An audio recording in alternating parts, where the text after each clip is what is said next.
I think so, and it'll help us set the record straight about Pete Carroll's departure from the Seahawks. We know that there is going to be a 1 o'clock news conference today to get a lay of the land. What is next for the Seahawks? What is next for the leadership in Seahawks? Hopefully we get to learn a little bit more about this top role that Pete Carroll might be stepping into when it comes to the administration and advisory work that he's doing.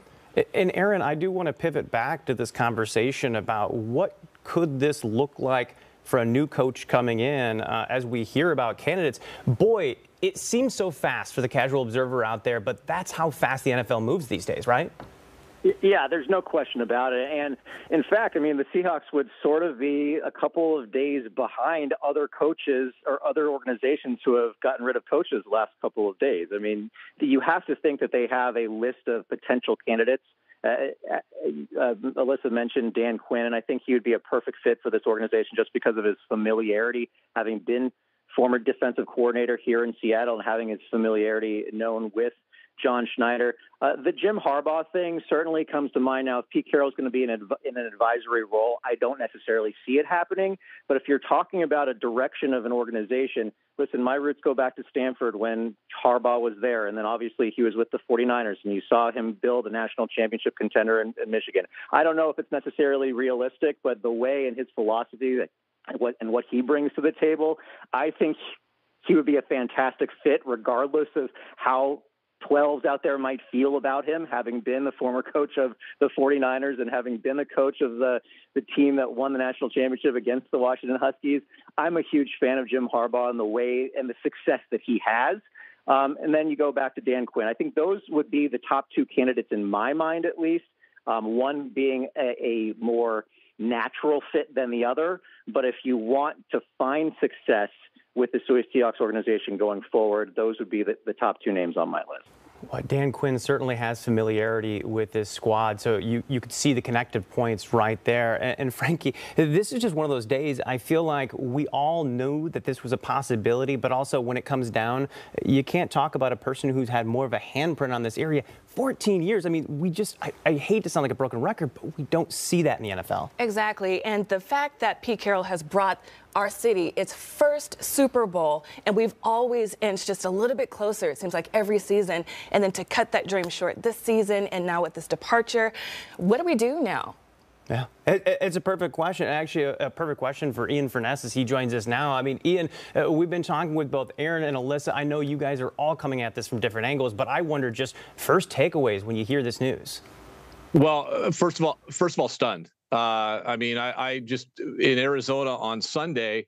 A season comes to an end. There's always questions all around the league when your year comes to an end, especially if you're not in the postseason. You know, is there going to be a coaching change? And I think Aaron and Alyssa would agree with me. I think we all felt like there were going to be changes on the staff. Clint Hurt, the defensive coordinator, at the top of the list. Maybe even Shane Waldron, the offensive coordinator, made position coaches as well.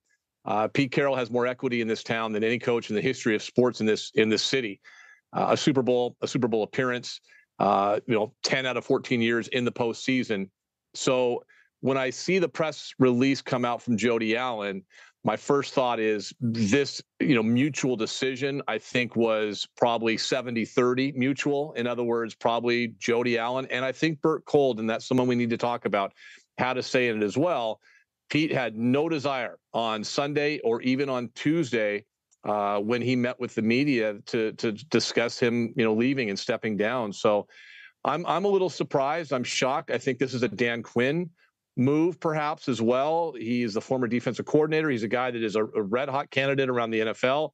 He's going to get an opportunity somewhere. He's a perfect fit in Seattle because if John Schneider is indeed now going to be more in charge, there's a good relationship that they would have. And so maybe they decided, hey, if we want to get the heir apparent to Pete Carroll, and it's going to be perhaps a Dan Quinn, then we better get on this right now. And Pete, obviously over 70 years old, now is the time to make the move. I should point out one thing. One thing as far as Jim Harbaugh, Aaron mentioned it, and I'm 100% with Aaron. Harbaugh would make some sense, except for if Pete Carroll is still involved in the organization, it doesn't make any sense. But we always are surprised in sports.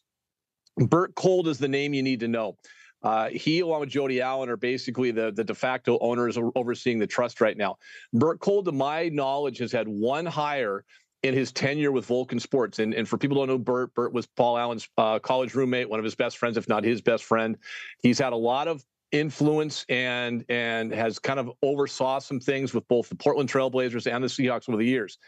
His last hire, if we want to call it that, was 2003 when Bob Whitsitt was let go as the general manager of the Portland Trailblazers. Paul Allen was sick at the time, was battling cancer for the first time. And Bert Kolde oversaw that. It was an awful hire. He hired a guy named John Nash from Philadelphia. It sent the franchise into a spiral downwards for years. So my trust in what Bert Kolde can do isn't great. My trust in what John Schneider can do is top shelf. And I think that's where we are today. I think this is going to be a John Schneider decision along with maybe Pete Carroll, and maybe starts a whole new era of football in Seattle and maybe gives the fan base a little bit of juice and so forth. It's a stunning day, though, for sure, in Seattle. It's an absolutely stunning day. It's a watermark day for our city for sure.